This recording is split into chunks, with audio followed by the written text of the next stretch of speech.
What's up, RPG fans? Welcome to episode 23 of the Switchrpg podcast. I am one of your hosts, Philip, as always, and I'm joined, as always, by the man with the really cheap headset, Gio. What's up, man?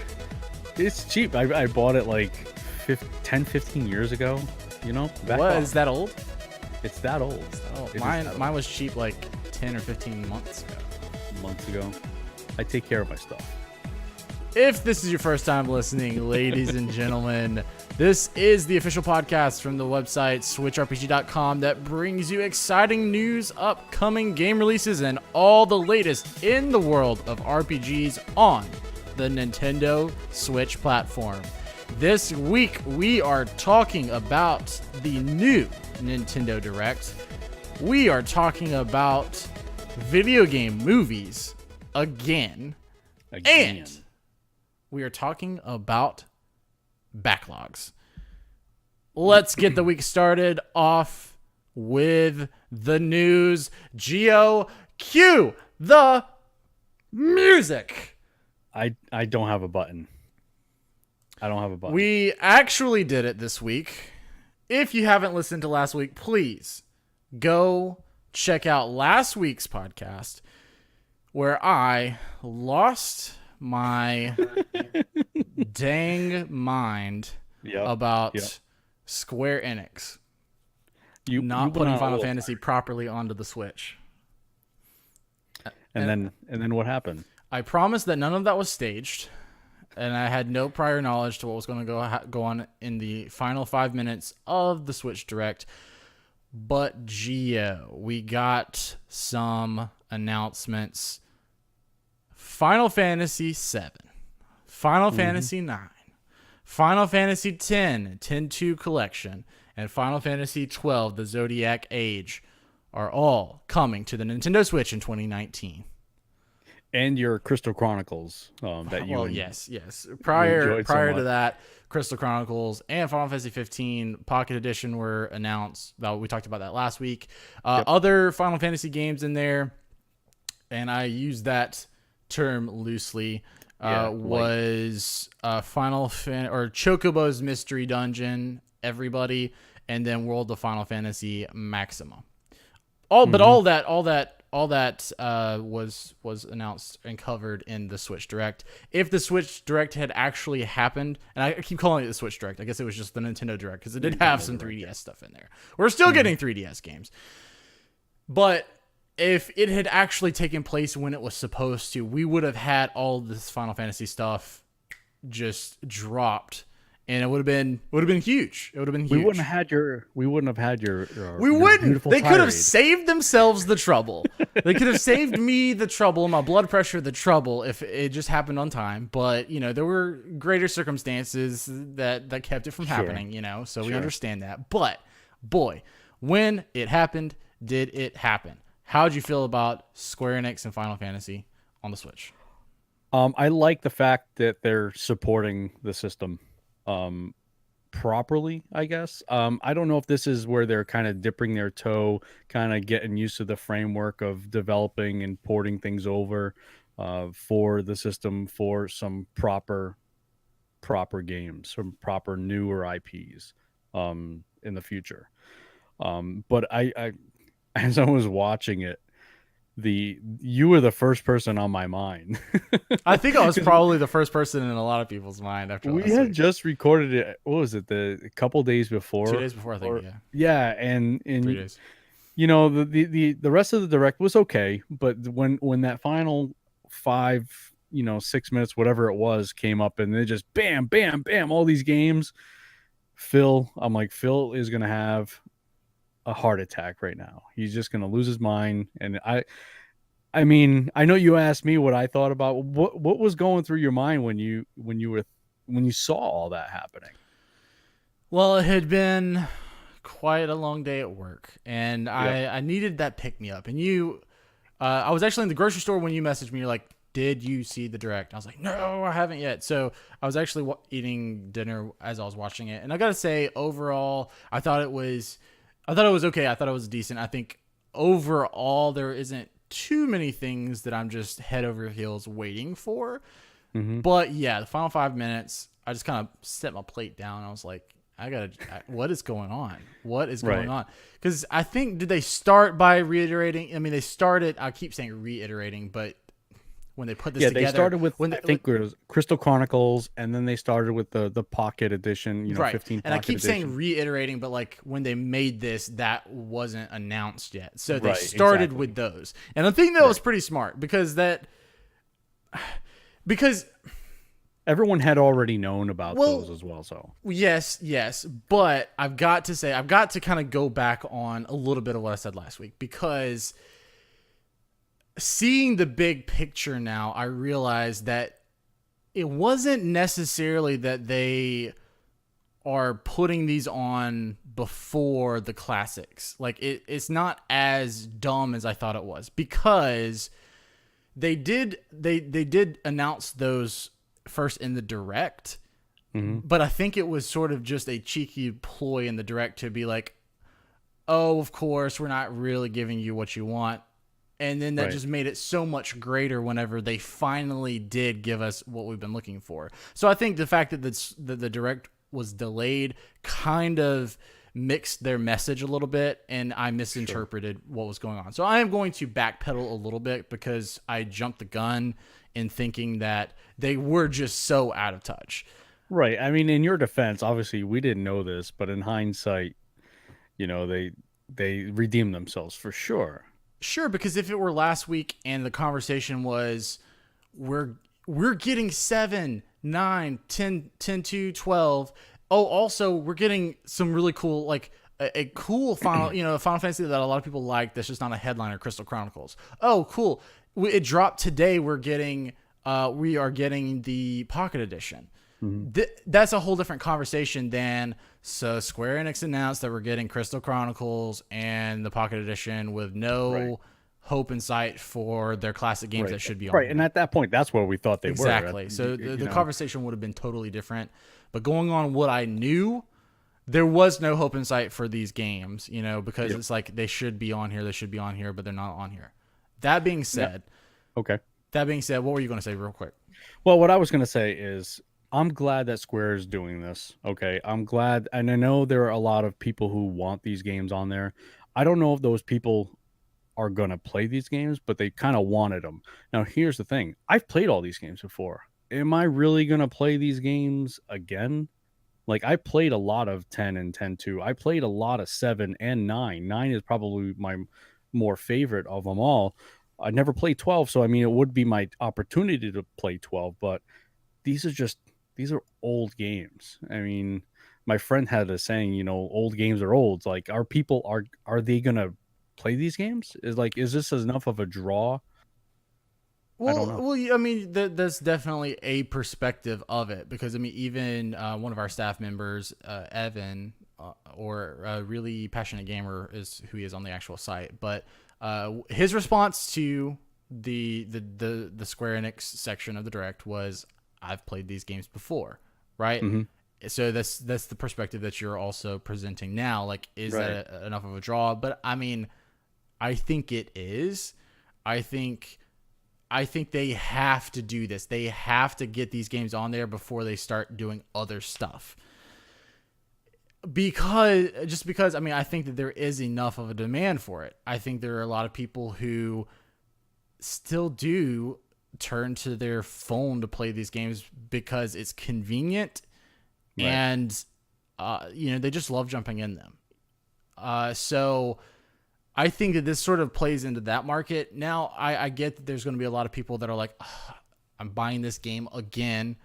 But, I mean, you don't have to buy it. If you have it on your phone, if you have it on Steam, if you have it on your PS4, you don't feel like you have to buy it. Don't buy it just to buy it. Now, that's counter to what I was saying last week, because I was saying I'm going to have to buy these games to let Square Enix know I keep wanting these games on there. And I'm going to do that because I feel that the weight of that responsibility. But look, if you don't want to play these games, don't. But I think that for everyone who does, it's important that they're there, that it's an option, you know? Now, I think it was someone in our Discord chat brought up the point, do you make anything of the omissions? Anything of we're missing a few in there that people love, like your Final Fantasy 3, I mean 6. Yeah. 8, a lot of people like 8. So do you think that maybe they're just doing something a little bit different with those? Okay, yeah, great point. And we will go ahead and sort of answer this question. This did come from Paul Nichols in our Discord thread, our podcast thread on our Discord, which, by the way, is discord.switchrpg.com if you guys want to jump in and join the conversation. So and I'll read it verbatim here. So Square pumped out a ton of stuff no one was asking for, and then all of a sudden dropped 3 ports. Should we read something into 8's omission? There we go. Yeah, should we be hopeful that 6 might be getting something bigger than just a port because it wasn't included? I totally did not see that in the notes, by the way. Yeah, no problem. I guess I'm asking if we should read into what wasn't in the direct. So right. Paul, here is my answer to that. In the thread, I said, don't tempt me, right? Don't get my hopes up. If I were to play hype, I would say I'm so on board. Like, there's been, everybody's been asking for the 6 in the Octopath engine. Is this the time? Conspiracy, they didn't include it in the direct. My realism says no, we shouldn't read into it, because if we've learned anything from the past, and I'm not going to harp on Square Enix again, but if we've learned anything from history, is that Square Enix doesn't necessarily make decisions based on fan feedback and like what we want. So even though people want a remake of Final Fantasy VI, I don't think an omission here necessarily gets us that.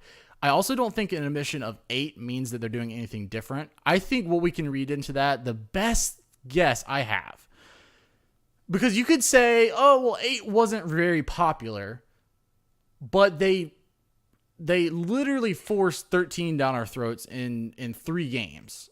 They don't really care, for the most part, what we want or what is popular. So I don't think that the lack of popularity for 8 is the reason we didn't see it. I think the visual style of 8 makes it difficult to expand onto a big screen.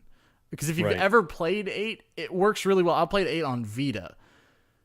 It works well in the hand. I think handheld on Switch, it would work. But I think as soon as you dock the Switch, those graphics in 8 do not stand the test of time, kind of like 7's do. And I think it's all because of the sort of the pixelation, because 7's assets, even though it's an older game, like the polygonal style kind of lasts a little bit longer. But God, the actual character models in 8, you can't even see what Squall's face actually looks like. I mean, it's just a polygonal mess. Right, but that's when a remaster comes in, like they're doing with Crystal Chronicles. Yes. I just don't. 8's been getting snubbed. 8 is the Waluigi of the Final Fantasy series. 8's been getting snubbed. It is the only 7 through 9 game that never came to mobile phones. I mean, why? Right. It is on Steam, but it never came to mobile phones. And so it didn't come to Switch either. I could be, once again, eating my words, because that's something that I do really well with when it comes to Square Enix, because it's like, who knows what they're going to do. But that is my only guess right now, is that the visual fidelity just wasn't, it's not there yet. And to your credit, to what you're saying, yes, they could be, but I don't think so. When it comes to 6, I honestly think I think that they do. They honestly, like their fans, they lumped their series into eras. And so I think that they usually handle like the 7 through 9 era together. They handle like 10 and 12 for the most part together. And then also they handle sort of like 4 through 6 sort of together. They kind of think of those in the same. So I think if we get 6, when we get 6, if it's not a remaster, look, my fingers are crossed. I'm hopeful, but I'm also not going to hold my breath long enough to die. I think that the reason we don't get 6 is because we could be getting a sort of 4, 5, 6 reveal together. Right. I mean, we still have the Tokyo Game Show, although I think game show. Yeah. Right. Although I think the direct would have been the time and opportunity to do that because they announced everything else, it seems. So I mean, there's still another opportunity for them to come out with something. Well, and here is probably me putting a little bit too much faith in Square Enix's foresight, because look, remember at E3 how Square Enix's big problem was that they had a showcase and they revealed everything in everyone else's showcases before they ever got to theirs. Yeah, it made no sense. Is it possible that they didn't want to actually reveal everything in Nintendo's Direct so that they would actually have something to show at TGS of their own? Once again, is that me putting too much stock in their planning and foresight? Probably. But I mean, that is a possibility that they did learn from how bad E3 was, because people hated that showcase because there was nothing new in their actual showing. It was everything in other people's stuff. Like if other people had not had the Square Enix stuff, it would have been a pretty cool thing. You know, I mean, you had Tomb Raider, you had all these other things, you had Dragon Quest, you had Kingdom Hearts, a decent Kingdom Hearts trailer, but it was like, we just saw this the 2 days before this, you know, so where's the something new? So maybe we get something at TGS. I'm still, you know, obviously hopeful for like a 14 on Switch. I'm hopeful obviously for the 4, 5, 6. They still have a 3, because I mean 3 has been remade into a 3D game. So, you know, I think there's other stuff that they could show, or we wait till next year. Or we never get it at all. Or we never get it because they hate Final Fantasy VI and they hate every single person who loves it. Or maybe they truly are doing something in the Octopath engine or something similar to that. Who knows? And maybe it's Nomura, and so then we will actually never get it this lifetime. Right, you'll never get it. Yeah. I would lean more towards that, but... yeah, so overall, very excited. World of Final Fantasy seems interesting. I never played that before, but not super hyped about it. I did make the proclamation that as soon as the Zodiac Age became available, I would be pre-ordering it. So I will be getting Zodiac Age to put my money where my mouth is. I need to see the screenshot of it. Just saying. Okay. I'll send it around. So Square Enix, well done. Well done. Yes. Still not done though, right? Can we say that? No, you know, and we're not done. But I'm also not going to be that person that gets something really good and then it's like, yeah, but what about, you know? So like, I'm taking what I can get, and I am glad for the 7, 9, 10, and 12.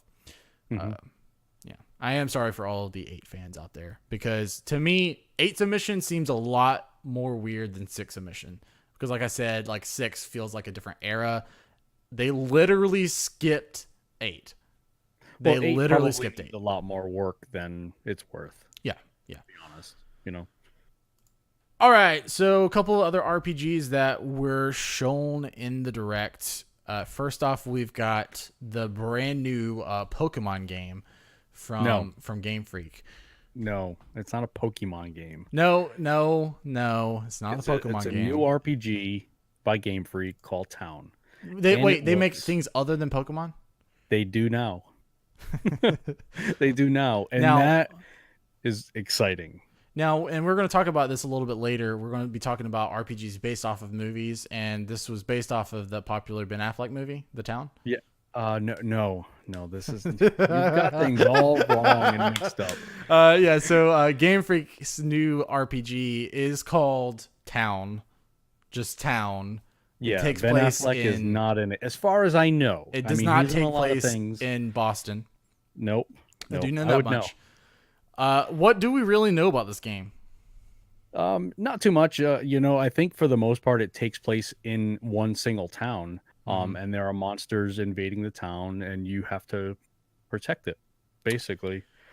But I love the art style to it. It's got the anime-esque art style. Um, and I was surprised, and it actually made me feel good about this coming sooner rather than later because they showed a lot of gameplay. Hmm. They showed a lot more than I thought they would. Like, say, for example, with Metroid or Luigi's Mansion, we didn't get any We got gameplay. a logo, right? Right. Yeah. And for this shows me that it's a little further along and they're comfortable in showing some actual gameplay.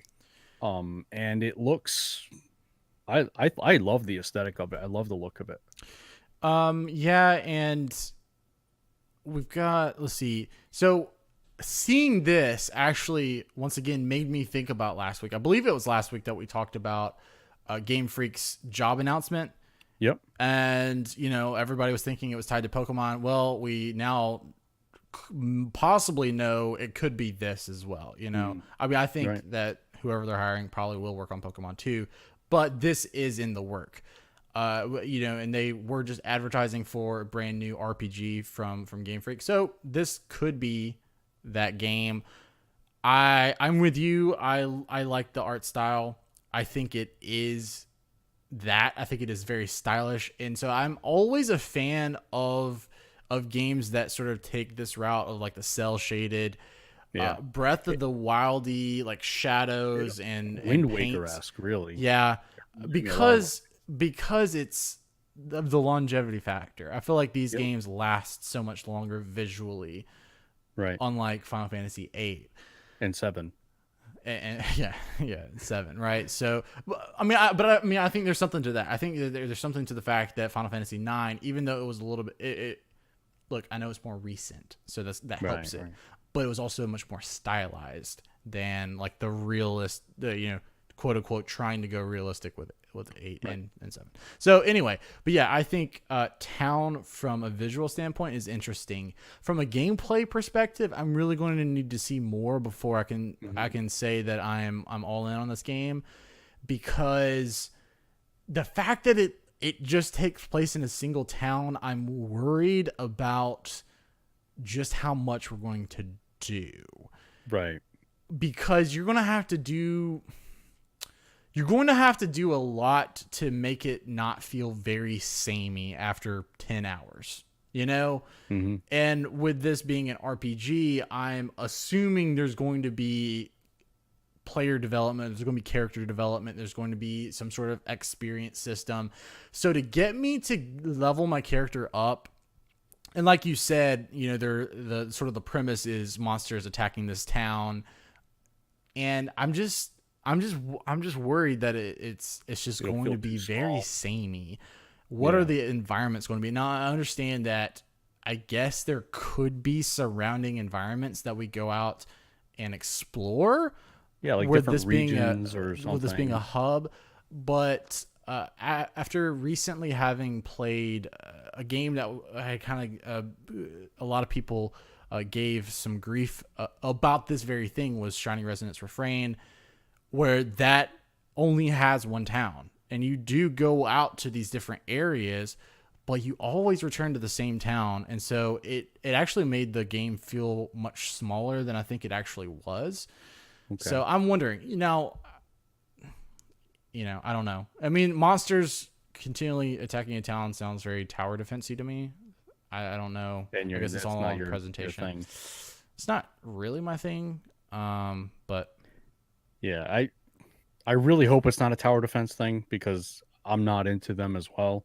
So, obviously time will tell, but it did look promising again, just to kind of reiterate that they showed gameplay and not just a logo. Like they didn't even do that with Pokemon RPG. Like the core, mhm. they did nothing. So this one's definitely I feel like it's going to be out before the core Pokemon game.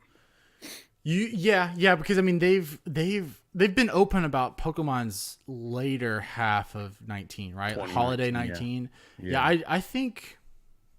I think this could be summer. I think this could be summer, Yeah. early summer. Maybe maybe around E3, either right That's before, right after, or just drop it like, hey, it's available now. They could do like it could show up in the direct. yeah. I feel like if we start seeing more of this later this year and then early next year, if it pops up in a couple of more directs, I think you're right, Gio. I think it could be sooner rather than later. Right. I certainly hope so. I mean, I if they say 19, we know that they're not going to put out their own game to compete with themselves. So right. like it has sort of a deadline if it is in fact 2019. Hmm. I think you're right on with that. So I mean, I guess that's pretty exciting. Anyway, final RPG for the direct was none other than Blizzard's Diablo 3 Eternal Collection. I've got an article here from I chose one from GameSpot that kind of gives some information about this. We knew most of this, but they did announce the arrival date. I blinked almost at the due date. I've got school on the brain. Yeah, if you didn't remember that they didn't have a release date, you would have totally just not paid attention to Yeah, it. yeah. Um, but yeah, they finally came out. What is it? Is it November 2nd. November 2nd? Now, for me, I've bought this game twice already, and I don't know if I could do it again. What do you think about it being $60? I mean, it's got a lot of stuff on it, and currently now I think it's about $30 on the other consoles Mm-hmm. for the same package. Mm-hmm. So we're getting hit with the Switch tax, Mm-hmm. but it is brand new to the console. You can take it on the go. I guess you got a Ganondorf skin, so they Nintendo fied it a little bit. It just seems like a lot to me. And for such an older game where people potentially have already double dipped or have already bought the game, I think it's a big ask for them to pay full price for this. But we'll have to see. Releasing in November at $60, they're almost treating this like it's the first time it's ever been released. You Right. know, And I they're just don't know. competing I just don't know. with other bigger games that are coming out. Yeah, and holiday. Yeah, And there have been games, right? And there have been games that have moved away from November releases because Red Dead's just gonna suck up everybody. Mm-hmm. So it's a bold move, that's for certain. But it is Blizzard. It is Yeah, Blizzard. I mean, understand that, but I feel like they're pricing themselves out a little bit. If it was, I can't say that it would have to be to match the other consoles. I can't say $30 and I'd be in because it is new to the console. And I understand that. I would say maybe 40 to 50, maybe tops. And even then, 50, I would not do it. I wouldn't do it. I don't know. I mean, I've said before, I've never played Diablo. I don't know if it's the kind of game for me. And I know around that time, I'm just not going to be able to devote $60 to it. So, Yeah. I'm excited for the people who are excited for this. I really am. I'm glad we're finally getting it. It's definitely 60. Now, Gio, did you predict that we were going to get some Nintendo-fying of this game? I did with this one as well as Dark Souls. Yeah. And there was another one that I thought they were gonna do. I don't recall what it was right now. I remember you saying that Skyrim did. I remember you saying that it did do that. You didn't predict that, but you did say that it did. And it seems like it's common practice right now. Just to kind of add a little bit of Nintendo touch to the games, which is cool. Yeah, and so it does have some Zelda-themed crossover items. Once again, I'm getting all this from the GameSpot rundown, including a Kuko pet, a Triforce portrait, a set of Majora's Mask-inspired wings, and then you can customize your gear to look like the King of Evil using a Ganondorf transmog. Instead of a bunch of words that I didn't know what they meant. This was interesting to me. This was actually done in-house by Blizzard. That was pretty cool. Yeah. Rather than That is being cool. They handed didn't off. port it. No, Yeah. Yeah, they have a third-party development. Porting it And anyway. like you said, it does include all of the updates and post-release content since Diablo 3 has been out, and along with the base game. Okay. So Diablo 3. Diablo 3. All right, Gio, before we move off the direct, did you have anything non-RPG wise that stuck out to you? I mean, I know that the new Animal Crossing's got a lot of people excited, and I'm happy for them. I have not played any Animal Crossing games, but it looks like it. I've watched some videos on the other ones. It looks interesting. Luigi's Mansion 3, right off the bat, they hit you with that. Now, Luigi's Mansion is a really short game, so this, if they want a full price on this one, it's going to have to be considerably longer, I think. Mm. But I'm actually surprised they didn't remaster and kind of have a Luigi's Mansion collection in this one. Noticeably absent was Fire Emblem.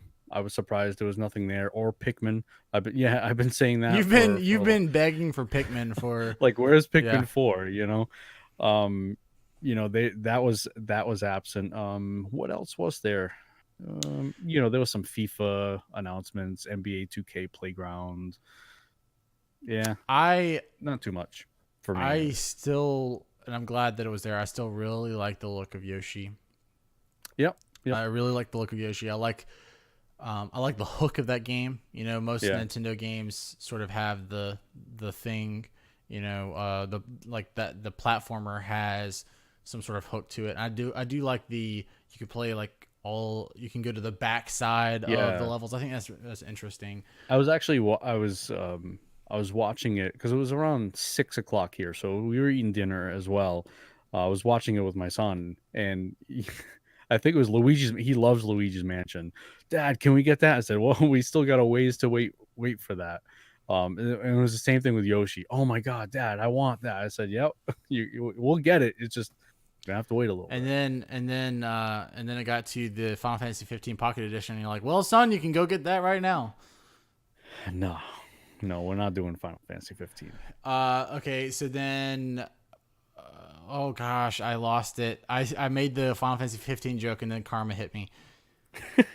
What else? The remaster for the Mario game. The Wii U. Yeah, Mario Brothers Wii U. I'm excited about that because I did once again. Didn't play Wii U. You see the little Wii U tablet back there in the back. What you don't see is the layer of dust on it. It's not even mine. It's not even mine. And the coaster rings on it. Yeah. So I'm excited. I'm excited about the Mario platformer. Yeah. I mean, I kind of wish they had done Mario 3D World. I like that a little bit better. Mario 3D World was really good. Yeah, it was good. I've never really played this one, so it gives me that chance, and it comes with Luigi's U or Luigi. And that was another one. Daddy, can we get that? And of course, I can't say no to him. Your boy really loves Luigi, doesn't he? Luigi, Mario. I was a Luigi guy. Myself. Yeah.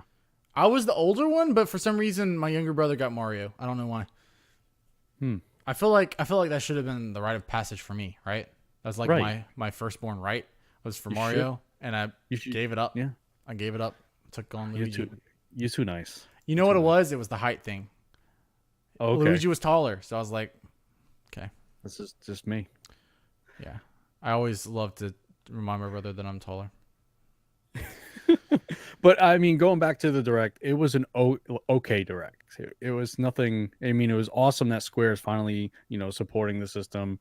I was the most exciting thing for me was the Game Freak game, but seeing Luigi's Mansion was kind of cool too. But it was entertaining. I don't know. Like I said before, I just don't know how many of those games are definitely for me. But I know that everything doesn't have to be for me. But the last 5 minutes were Square Enix.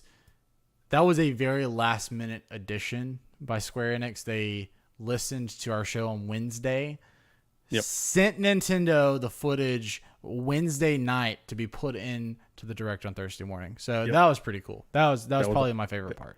Thanks for listening, Square. Oh, actually, and another like completely forgettable part of the Direct, like the Nintendo Online.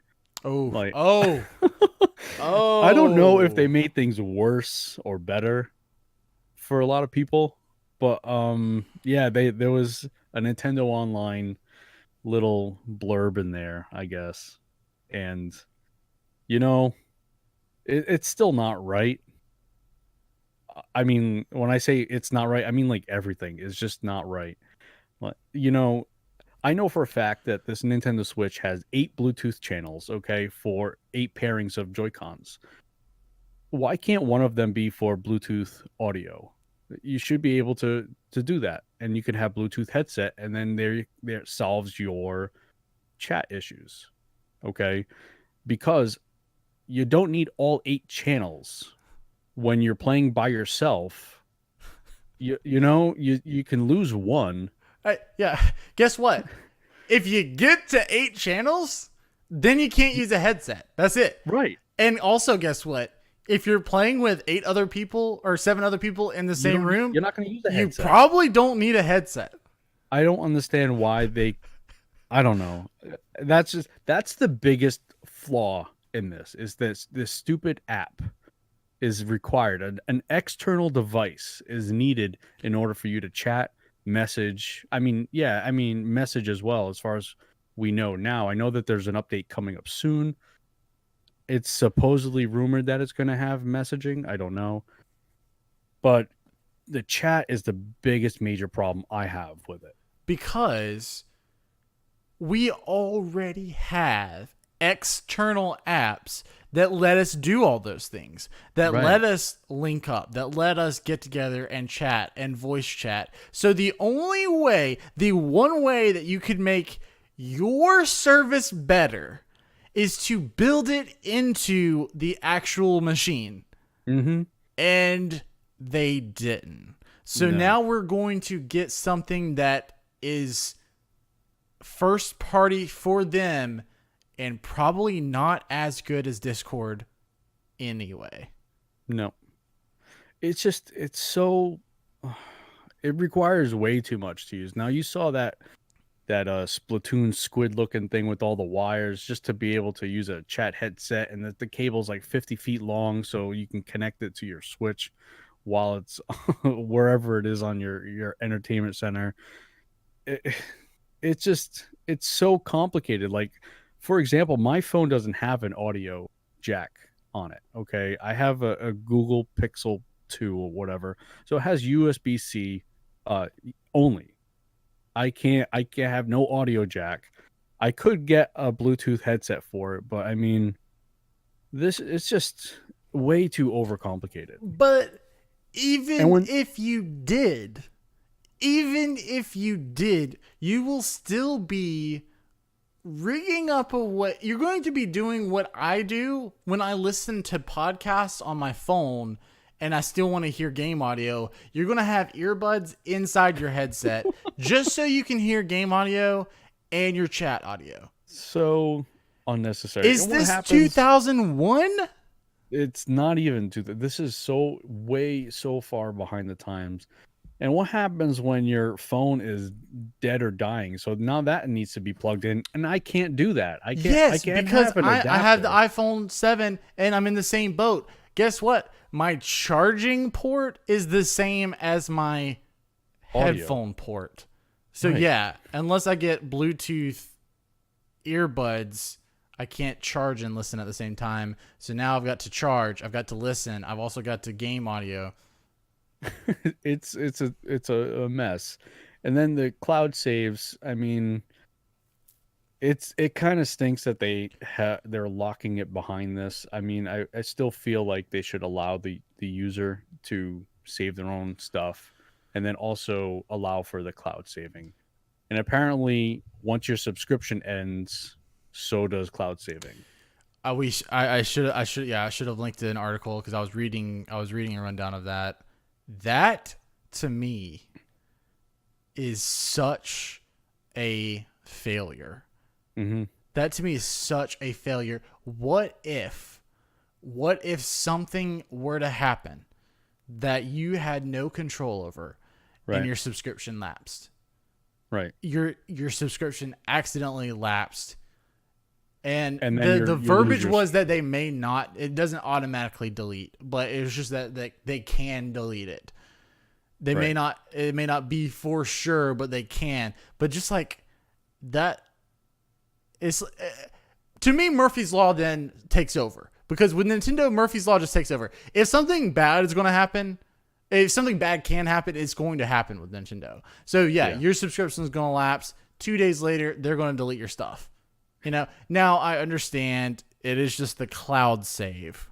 Right. So Yeah, it's still you would still locally. have the thing local, and I guess once you re-up your account, you could re-cloud everything. Right. But why But don't they just hold on to the data? It's not much data that's stored. No, just hold on to it for 3 months or 6 months or whatever. or let us hold on to it on a USB drive. Yep. Bottom line, That's that just- that saves their space. Yeah. And with the hacking community the way it is, I would be shocked. And I'm surprised they haven't found a way to have this stuff saved or backed up. But anyways, that was one of the many issues with that Nintendo. Just that little small, segment. What was it, 5-7 minutes? Actually, Gio, you actually have no reason to be upset because you just need to be thankful that this didn't happen. Okay? Hear me out. Not only do you have to use your phone to chat using the chat app, but Nintendo creates a proprietary headset that you have to get to plug into your phone to chat. I mean, that doesn't sound too far-fetched. You got to get their headset or the app won't work. Right. Yeah, that sounds like an Apple thing to do, to be honest Yeah, with you. yeah, true. But I love what my was the Apple other? overlords though. So they had they also had some special member benefits. So you get special items where you can for online subscribers only. And I actually think it's one of the questions. It is listener questions. indeed. It's from Mr. Tuwile. What do we think about having special edition controllers behind a paywall? And Yeah. that is exactly what you're talking about. I mean, that's okay because it wasn't really behind a paywall. They kind of had that with Club Nintendo where you could buy special things, offer things that you can actually use your points with. But those controllers are the most useless things to be docked other than charging. You cannot play with those while docked. You actually have to disconnect and then you're playing the classic games that they are making available for. But other than that, you can't like it makes 0 sense to play while they're actually on the dock. But for collectors point of view, for me, I could see those being a little uncommon or hard to find. So for me, I would have to take a look at and maybe buy them to be honest with you. But that's just a me collector thing.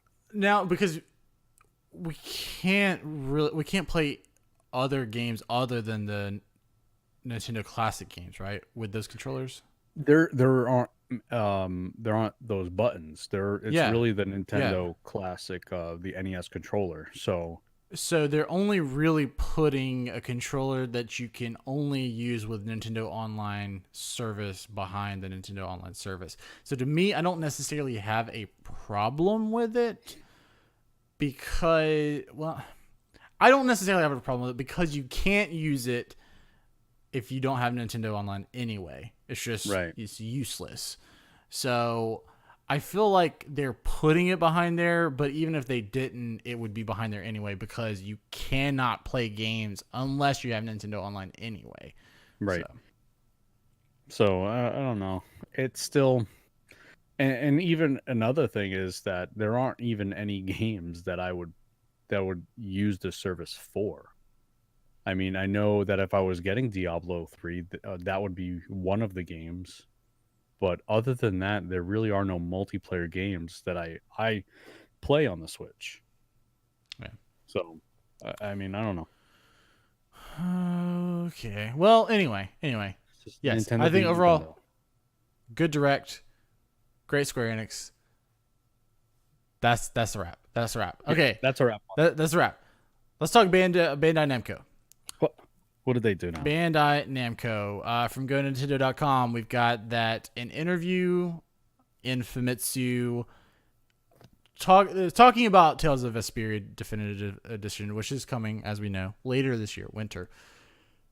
But there's some tidbits in there that if you are a fan of the Tales of series, will probably more than likely be music to your ears. Music to your ears, and that is other remasters of the Tales games and remakes are being planned, are quote unquote soft in the works based on fan requests and desires. So that they are the anti-Square Enix. They are. Yes. Square doesn't care what you think. Yep. Square thinks this could just be... Square thinks that people are interested in JRPGs again after many years of not being interested in them. So, I mean, this could just be lip service anyways. They could be doing absolutely nothing, or they could in fact be doing it. But I mean, it's a fantastic thing that they're listening to people. A lot of the Tales of games, when you ask someone who loves Tales or just a group of people who like Tales, you ask them what their favorite is, and you get so many different answers. You really do. You get the gamut of answers, and that just shows you that like each individual game touches a different person differently, and there are so many good games in this series. But one thing they did do, which I don't know how I'd feel about it, they have this remastered version coming out, and then they had this special anniversary version coming out as well that you can only get in the Bandai Namco store. It's got a steel book, it's got some keychain doodads. It's really not much of a special edition. It does have an art book. I think it also has a soundtrack, and they're selling it for $100. So the regular base game is $50, and there's all this other stuff is another $50. It just doesn't seem worth it to me. So I think there's a little price gouging in there, but the game is good. A lot of people love the game. I like the fact that they're listening to their people, their fans, and maybe we will get more down the line. Other things to come out of that, the team is focusing on putting Tales games on consoles first. They, once again, this, like what you're saying, does kind of feel like lip service a little bit. Like, they're telling us kind of what we want to hear. This is interesting. They have a new development structure for Tales games, but can't tell us what it is. And then the development is being handled by the studio with reliable staff members who built up the series. Okay. And I'm doing a bunch of air quotes, just over and over, just over and over again. So that is sort of what came out of that. I'm with you. I mean, look, I hope that it's not just, just spitting out empty words, because having recently played, going back to the first ones, Tales of Fantasia, Tales of Destiny, I think that those would be great. Getting some that we never really got the true game. We got like our Tales of Fantasia version on the GBA is widely considered the worst port in history of any series of any game. So having some redemption there in the West would be big. Having some redemption, there are better versions of Tales of Destiny in Japan than there are in the West. So I think even going back that far, and to me those are good games. Tales of Symphonia is obviously an obvious choice, and I think probably could be a bit easier than going way back, like I would love. Sticking with Bandai Namco, we've got an article here from rpgamer.com. Great site. they have Bandai Namco has announced mobile game, a Yeah. new mobile game for Tales, called Tales of Crestoria. What do we really know about this? I hear mobile and I check out a little bit. Yeah. We don't know too much. I mean, what was just shown was a cinematic trailer. So there wasn't too much shown, but I think it's interesting that they're going out there as well with like Nintendo's kind of doing the same thing with the Dragalia Lost. So they're dipping their toes into the mobile market With as and, well and as Bethesda. yeah, So you have a lot more of this kind of really cross. It's not really cross platform, but you got these developers, these bigger developers going into the mobile market. and this will be sort of the true mobile experience. The game will be free to play and feature in-game transactions. So when you say S mobile experience, it's in game transactions. So Yeah, it's yeah. It's yeah. it's the format that everyone loves. It's the format that everyone desires. So But I yeah, mean, it would be nice if they would just release and I don't know if they'll do it because it wouldn't make as much money. Just kind of a full price, whatever it is, $15. You get everything, but that doesn't make money. no, it doesn't. It No, doesn't. How dare you, Geo? Greedy, greed. I I say. I am greedy. Finally, from DualShockers.com, we've got something that's very exciting for me. Very For exciting you? for me. The Banner Saga animated series is being considered by the studio. Okay, um, we don't really have many details on this. Professional gaming journalist Geo went in and tried to get some confirmation. We still don't really have much information outside of the fact that it's being considered. Right, So this would be really good. This would be really good right. for me. One of the strengths of that series, once again, Banner Saga 3 released not too long ago. One of the strengths of that series is the animation. It is Hmm. in okay, it's two things. It's the animation, it's the storytelling. The gameplay of those games, the combat is good. The combat is solid and would be like the third pillar, but to me the storytelling and the look and feel of that world is by and far sort of the main two things for me. Yeah. I was like getting through fights just to get back to the story. So, what did you think about this from the point of view of someone who hasn't necessarily invested a lot of time in the series? Right, like you said, I really haven't. I've been wanting to, especially from people who talk about it glowingly, like you do, as well as other people. But the this has to be on, I think, on the right network. I think it's not a G rated, as far as No, I know. It's no. not a G rated. It's not even a PG-13 rated show, or if it was to be a show, or maybe it is a PG-13. I mean, Based I'm on not the talking. things in the game, because combat wasn't in the actual cutscenes, I think you could get So away you with have PG-13 okay, violence. But okay, as far as I remember, there wasn't like necessarily the level of language that or like mature content that would take it into R. I don't think. okay. Just again, just going off of the cinematics that I'm kind of remembering, I'm thinking something in the along the lines of Mm-hmm. Castlevania that Mm-hmm. Netflix has right Mm-hmm. now. And I absolutely love that series. So if Netflix was the network, and I think something like a video on demand service, whether it's Hulu, Amazon, whatever it is that it ends up being, I think that's more the appropriate angle. But I mean, it's definitely interesting for sure. You know, uh, being that the game also is kind of open ended. I don't know how they would handle that. Would it be in the same similar world, or would it be something off to the side of this story here. I'm glad that you brought that up because that's what I was going to dive into next. Was my one I won't even call it a concern, a curiosity, is because the hook of the games are player choice, and Right. players' choices matter.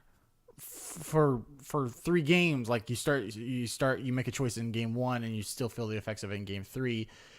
So anytime you go from open-ended choice-driven narrative, does it really make the leap to television or movie where you have no agency, you have no control? I think it So can. yeah, I think what would be important to me, and I know part of me it pains me to say this, but I think you have to get away from the actual story. You have to make something brand new, and I think this team is creative enough to do that. I think there are parts of the world that you could definitely tell good stories in that isn't hinging on the game story. I'm sort of a fan of this in a lot of different things. Yep. Let the game story be the game story, Yeah. and let other mediums tell other stories that play to their strengths. Right. If it's a good story, it's going to captivate people. You're not going to have to worry about, oh, this character's missing, this character's missing. One example I can think of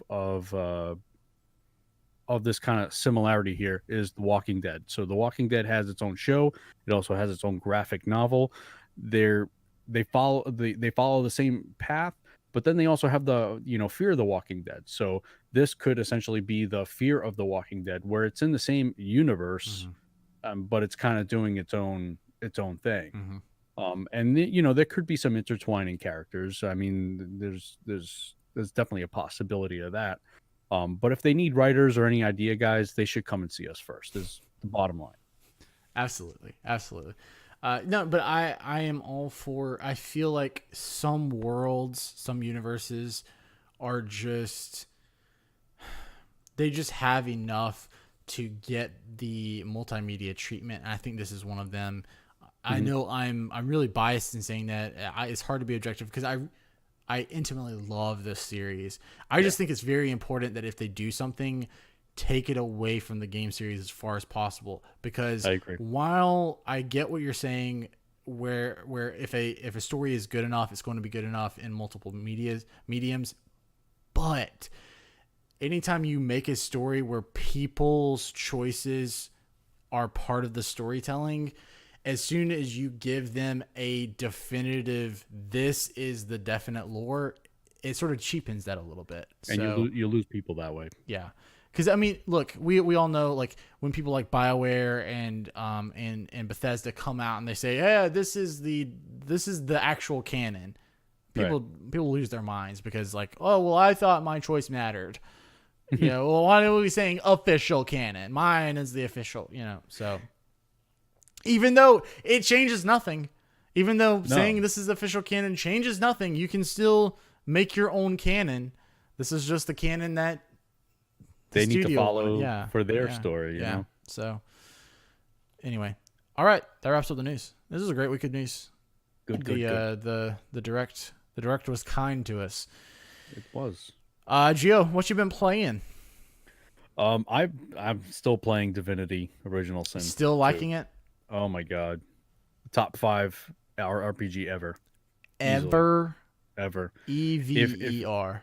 This should win Game of the Year. This is my Game of the Year. This is Gio's Game of the Year. We need to have a podcast Game of the Year watch. All right. Well, I just spoiled. Yeah, there you go. Welcome to Switchrpg podcast Game of the Year watch presented by the Game hosts. Awards. Yeah. Switch RPG Awards. The Switchrpg Awards. It's such a good game. Featuring Divinity Original Sin 2. And Path of Exile 1. Did that even come out this year? Path of Exile? Yeah, No, also neither of those are Switch games. No. I mean, I've played a lot of Switch games, but none of them touch playing Hand of Fate. I'm kind of waiting for they're doing kind of an update with the battle system, so I'm kind of waiting on that because it does feel really really clunky right now. But they're doing a patch on that, so I'm kind of waiting for that. Salt and Sanctuary, I quit. Um, and It was too hard. shut up.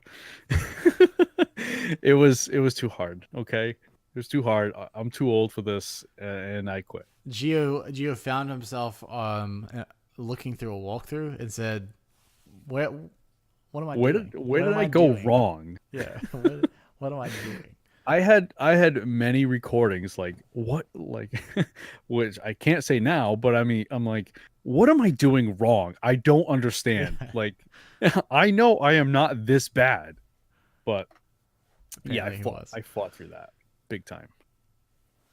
I am still playing a bit of Final Fantasy 14.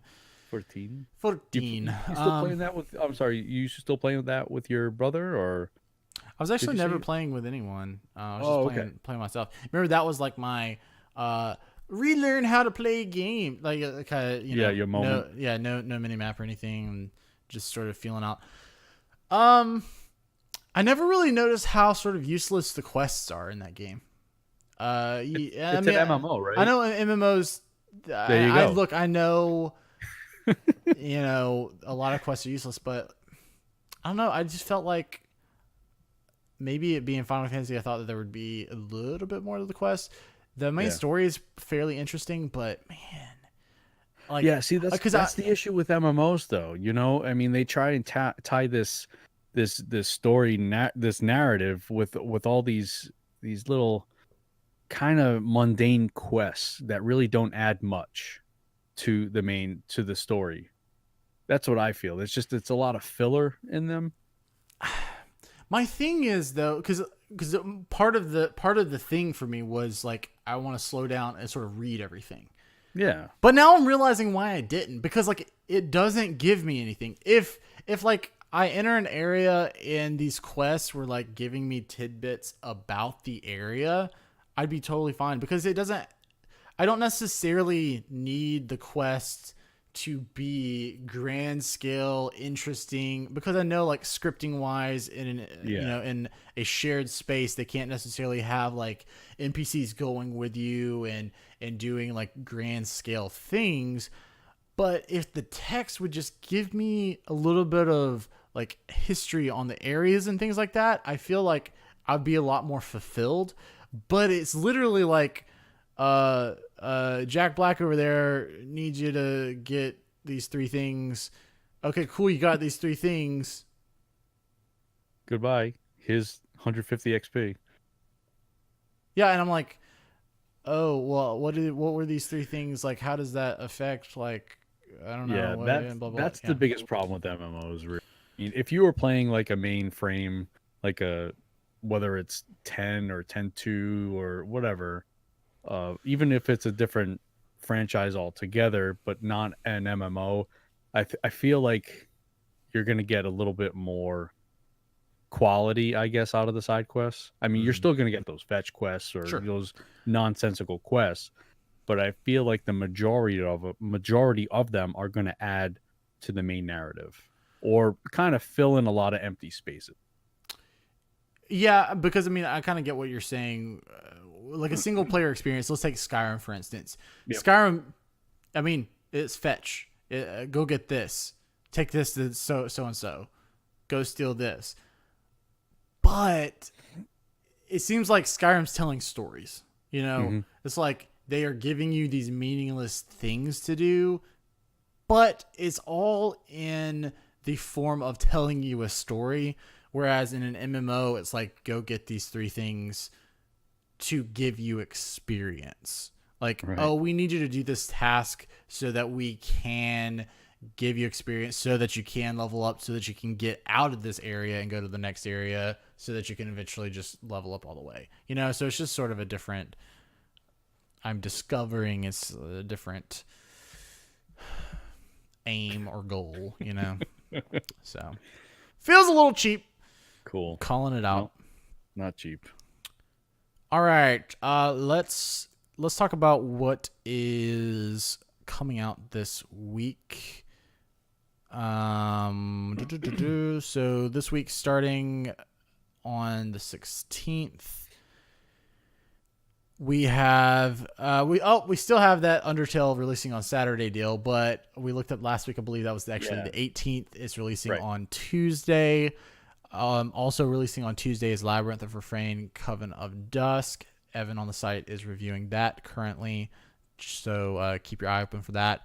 Then on Friday, we had the big boy, Xenoblade Chronicles 2 Torna, the Golden Country. I almost said the Golden Years because I listened to that podcast, but the Golden Country. Yeah, so that's going to be a big one. Gio, are you diving into that? I know you got the Xenoblade Chronicles 2 Heartbreak. Yeah, I do have the Heartbreak. Divinity's got me by the ankles. Yeah. Good save. they got me good. Although Torna, I'm told, is kind of a good. It doesn't really. I mean, it connects the main story, but it's a good solid 50-60 hours. It sounds like it's like another game. It is another game.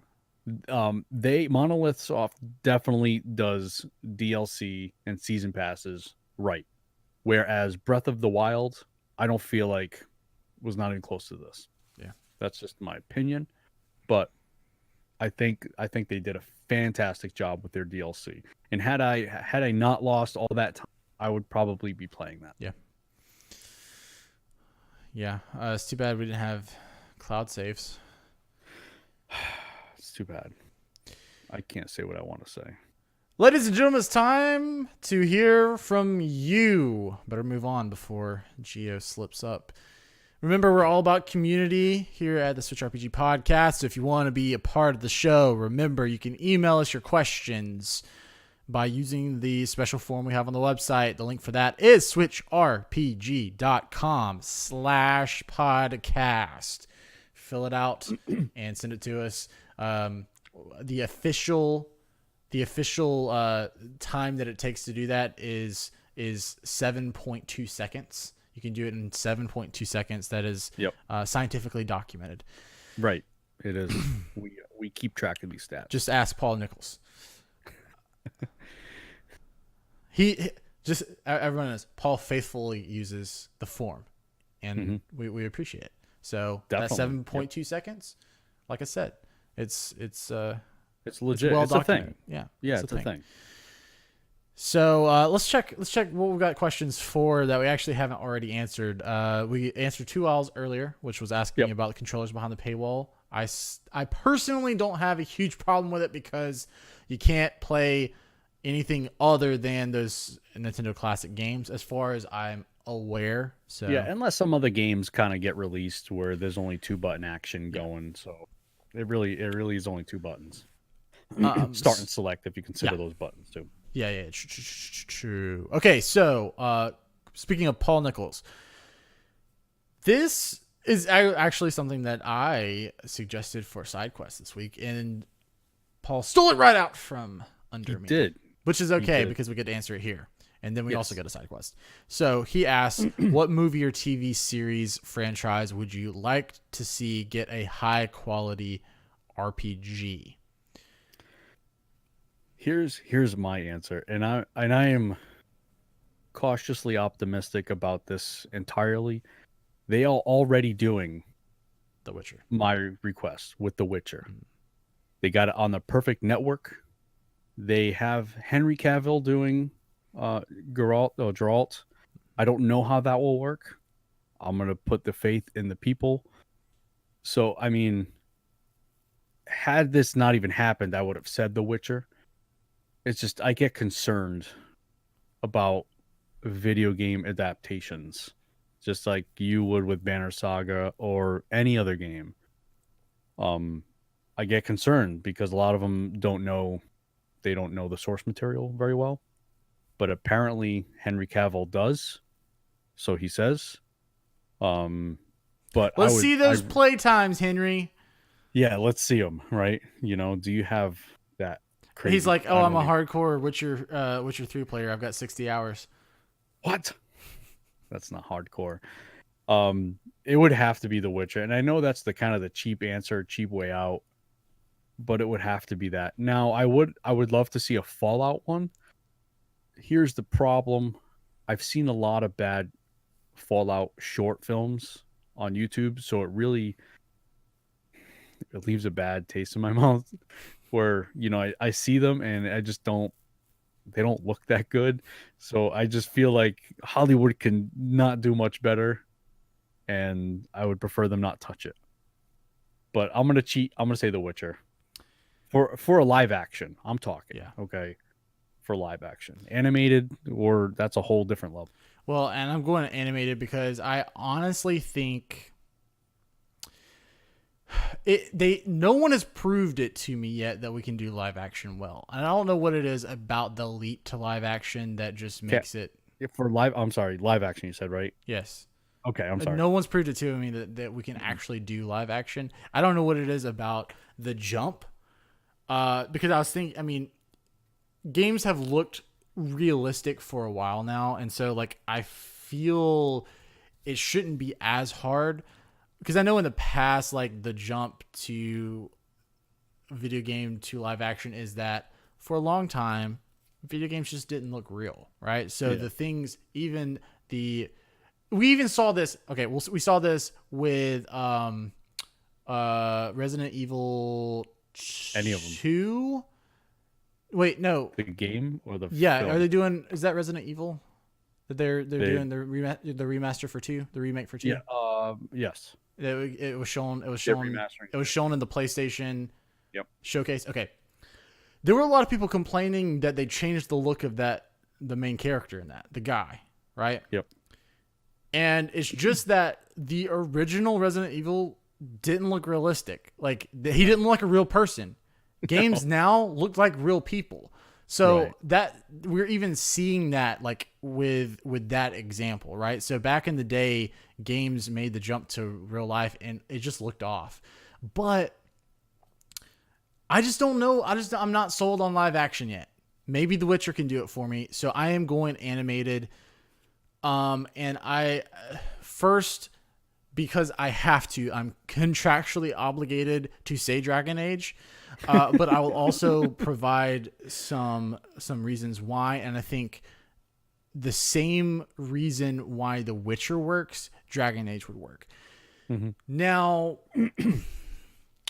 I'm going to be hypocritical in that I think you could do Dragon. I think you could do the Dragon Age, especially like Dragon Age Origins. I think you could do that storyline fine. I think you could do that fine. And once again, I am talking about animated. I'm not talking about live action. And I think you could do that fine. But I also think you could just tell other stories. The thing is, Dragon Age's world is so rich with history. I think you could do other stories. I mean, there have been a multitude of books, and there has been a movie. So I mean, it's already happened in the past. My choice would be series, though. I am always going to take TV series over movie anytime because I would much rather. Story. In video game format, I would much rather you have 5 to 8 to 10 hours to tell me a story than at like an hour and a half to 2 hours. Mm-hmm. I just feel like you can tell a better story. So I'm going to say Dragon Age. Past that, I'm thinking Final Fantasy. I think I want to say 12 because of the political intrigue. You could do something interesting. But then I obviously would love to see 6. I would love to see, because, and I've said this before, because 6 itself treats itself like a theater production. It treats itself like a theater production. So I think 6 really kind of lends itself to like a television format because large parts of that game, the party members are ripped out and taken to other places. So you could have entire episodes dedicated to a person, or you could jump back and forth between perspectives. So I want to say Final Fantasy VI there. Yep.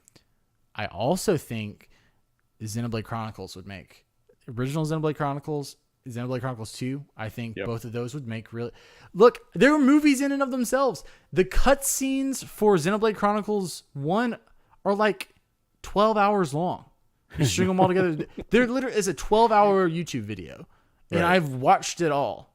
And I've just watched it fill all. in the gaps if there are any, with A something. couple of battles. And the thing is, for Xenoblade Chronicles 2, I can't really remember if this is the case for Xenoblade Chronicles 1. Somebody tell me. But Xenoblade Chronicles 2, battles don't even matter. Battles don't even matter. You beat this guy, and then all of a sudden in the cutscene, he's beating you. So, like, it doesn't matter. They can put together an animation of a little bit of fighting, and then boom, you're done. You're done. I would also be totally fine with all of those games being looking hand drawn. You don't have to do 3D Xenoblade Chronicles 2 for me to be happy. Personally, you don't. Something the way Banner Saga looks, where it's kind of like just 2-dimensional, kind of not South Park-ish, but like cell shaded, flat. That's perfect, and you can get away with so much more. You don't need CG. I think that's where a lot of these go wrong with live action. Is the CG can make or break a movie. If it's bad, it's bad, and it's expensive. It's expensive, but if it's bad, it sticks out like a sore thumb. And just look at Mortal Kombat. It was kind of early in the CG realm of things, but there's just a lot of bad CG out there.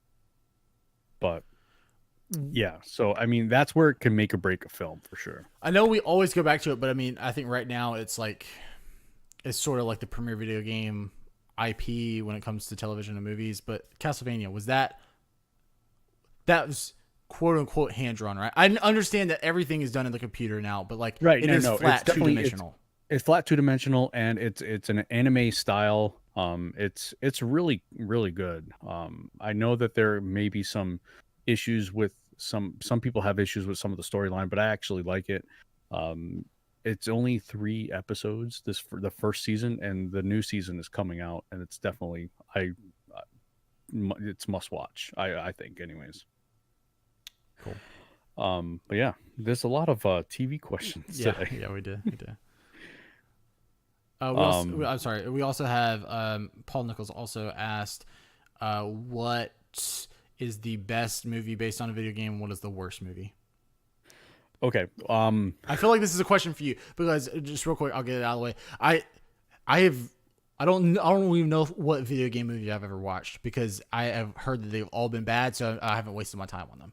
Gio, go. I would definitely. He also has some picks. He has Resident Evil for his best, as well as the '90s Super Mario Brothers movie being the worst. Yeah. But here's the thing, though. I watched that '90s Super Mario Brothers movie nonstop, and I could still watch it. It's bad. I totally see you later. I love it. It's not. It makes zero sense. You're trying to make sense of a movie that really has the most basic, boring plot line. Okay, you put it in this silly cyberpunk world. You have Dennis Hopper. Is it Dennis Hopper as Koopa? It makes zero sense. Really, they're just names of people that are related to Super Mario. I like it. Okay, it is not the worst. All right. What is the worst? Resident Evil, okay? Resident Evil movies have zero to do with the actual games. They make no sense. Okay. Hang on. But going back to what you said said earlier, is why I like Mario. I hate. They're not supposed to. They don't have to. They don't have to. But they're trying to. That's the problem. Okay. They're trying to. You could just go on forever. We actually did Far Cry. You may not have known that they made a movie out of it, but that's also a terrible movie. Silent Hill 1. The first Silent Hill is probably I think the best. Kind of closely related to the video game. There are a lot of mistakes in that one when it comes to matching the story. But you're not always going to get that right. But I think Silent Hill 1 or Wreck-It Ralph is probably the best video game movie that you're going to see out there. And Wreck-It Ralph is just a movie with video games in it, Yeah. It's just very referential. Mhm. I thought that we were going to sort of break through with a Tomb Raider 2017 that didn't Yeah. necessarily get the critical acclaim that, or really the audience score that I was thinking it would, Right. which is sort of disappointing. I feel like that series sort of lends itself to a cool action flick, and I don't know if Yeah. they're trying to gamify it too much, or if they just didn't stick close enough to the story, or if they should have just told its own story. Yeah. Just tell its own story. Tomb Raider lends itself to that. I think that they got scared because they felt like they needed to do an origin story, but I don't think you have to. We don't need an origin story we don't need to know the origin of every single character ever out there. I don't think when people were coming into the 4th Indiana Jones movie, they were wondering like, oh, I wonder how he got started adventuring. Right. We don't need it. You know, Star Wars did it. They were terrible. Sorry, people who like the prequels, they're all bad. We don't need to know how Darth Vader became Darth Vader. We just know that Darth Vader exists. Okay. We don't need to know all these origins for people. But with Tomb Raider, now I've never watched Tomb Raider. It did look promising. Mm-hmm. So did Warcraft. Yeah. So did you see Warcraft? Persia. What's that? Did you actually watch Warcraft? No. Yeah, I no. didn't either. I feel like the game, going back to what I was saying earlier, would have fared possibly better if it had been animated. Yeah. If it had been animated, I think. I feel like you could say that with any of these. They would be better if they were animated. We're just such in a good time of animation right now. Yeah, I agree. I feel like there's so many good animated things right now, and I think people consume animation. But I mean, I feel like we're just in a really good spot because there's adult themed animation now. Yes, thank you. That's what I was trying to say. Before it was all geared towards a younger audience. Now you have adult themed animation, and people like it. So, I mean, I feel like for the longest time you did have sort of your staple adult animated stuff, right? We think of all the show, we think of those few shows that have been running for 40 years now. But it just seems like if you look on Netflix, we'll just take Netflix as an example, and I'm wondering when sort of the other streaming services are going to catch up to the whole animation deal. But Netflix, there are so many animated things hitting Netflix every month that are original Netflix that Netflix is actually funding.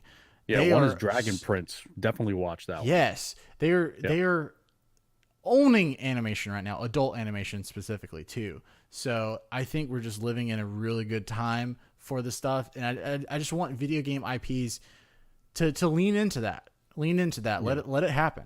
Just let it happen. It's fine. And it's even the aesthetic that I'm liking in video games is the anime cell shaded type art style. I'm loving it. Just take a bath in it. Yeah, we kind of already answered Captain Vulgar's question here because his question was also what RPGs would you like to see as a show? Sure. My answer to that is I will always take show over movie. So everything that I said before, you can make it a show. Mm-hmm. You can make it a show. Yeah. Very cool. Wait, did we say that? Did we say what? Did we actually answer Paul Nichols' question? We didn't answer his question. Say what? Or I didn't answer his question. You didn't answer his question. I answered it because you were backing away. You were running away. No, you didn't answer it either. You said The Witcher. That's not a TV series. What movie or TV franchise would you like to see in a high? Oh, we answered it the reverse. Yeah, we essentially answered Captain Vulgar's question. Okay. Right. Well, okay. So what movie or TV series do you want to see made into a video game? Okay. Because I knew I had answers. Okay. All right. New Girl? Is that what you were going to say? Shut up. Okay, shut up. That was a conversation that we had before the episode started, just so everybody knows. What? Okay. So because I was also going to do like what kind of genre and everything. So I would want. Okay, I'm gonna start with what I think is an easy answer, right? I'm going to start with Lord of the Rings. We've already gotten a pseudo. Okay, well, first of all, we already did get an actual turn-based RPG. Let's not forget about the Third Age. Okay, we did get that. But then we also now have a pseudo RPG, an action game that has RPG elements in the Middle Earth games, the Shadow of Mordor 2, or Shadow of War. I'm sorry. So we already are seeing that it can be done, and so I would love for it to go to the full action RPG realm. Mm-hmm. That is another world and universe that I think is so rich in lore and history that you could definitely tell. I like what Shadow of Mordor does in telling its own story. I still think it played it too safe, putting it so close to the Lord of the Rings time period and linking everything back into all of the characters and everything that we already knew from the trilogy. I say completely cut it off, go somewhere else, make it completely different, and take it to RPG land. Yeah, I mean that world's so big. There's got to be something else going on in there, right? Yeah. You did really cheat there. I'm just saying, okay? So I'm gonna cheat a little bit as well, okay? Not really. I think Scott Pilgrim would be a fantastic option. I mean, it's already got that video game quality, and I want to say, was there a video game on that already? But either way, I don't think it was an RPG, but I think that could lend itself to being an RPG. I will go a little bit further. We'll do a couple. So Interstellar, if you take the concept of Interstellar, right? So the world is dying. We've got to go to space to find another planet.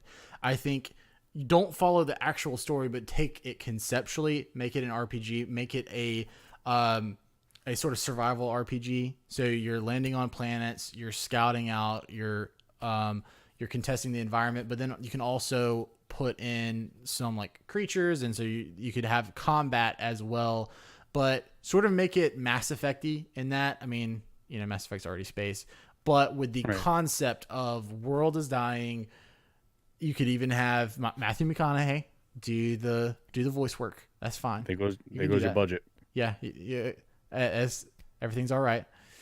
All right. Yeah. So I'll go that route. In the same vein, we'll stay in the Nolan universe. Inception, going dream within dream within dream within dream. I think the game. It was in the Sony. It was in the Sony press conference at E3. It was very Inception-y, and I can't remember the name of it. I want to say Breakers, but I don't think that's it. But like there's stuff like just like the floor is like going up and down, and like the walls are folding in and things like I think that'd be cool. Okay. Something wacky. Yeah. Doctor Strange. Really you could do that. Doctor Strange, yeah, you could do Doctor Strange. No, I'm sticking with Scott Pilgrim. I think that's a good one. Yeah. Make it happen. Somebody make it happen. Yeah. Not me. I don't have that talent. Walking Dead. I mean, you got Telltale. I mean, it's not really an that's RPG. Not RPG. But you could make it an RPG. Sure. Yeah. You could. Yeah, you could do that. Could you do Walking Dead in like a tactical RPG style? I guess you could. I mean,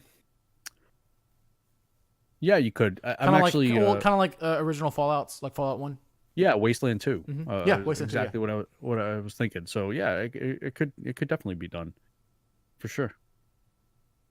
Going back to what movies you wanted to see, I totally missed out is Metroid. I would absolutely love to see an animated Metroid. Mm-hmm. So Nintendo, get on it.